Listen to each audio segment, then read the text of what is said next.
I've upset some of you, or BBC Media Action are an entirely separate entity from the BBC. It's their charitable arm. So the donations aren't the same as the TV license. Bro, I literally got this statement off of the BBC website. Charities are often set up and used as a vehicle of funneling money while maintaining plausible deniability.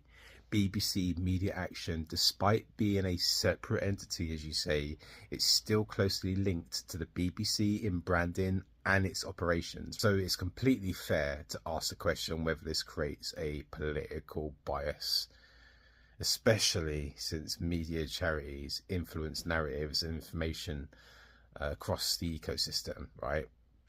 Should a publicly funded broadcaster, even indirectly, be entangled up with foreign government funding?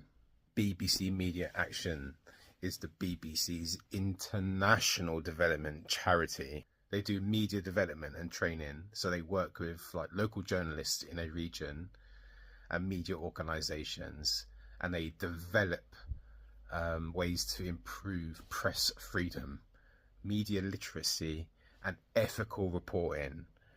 They get involved in public awareness campaigns by running educational programs, and they sort of educate on climate change, health, democracy, and it's often done through like radio and TV and digital platforms.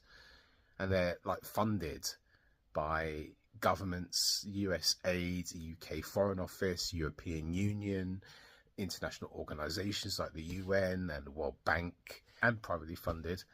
So you got to ask yourself, is this a backdoor for influence? So whilst they might be a technical, independent charity, you got to ask yourself, is this going to likely shape the incentives of the BBC somehow? So yeah, stay curious.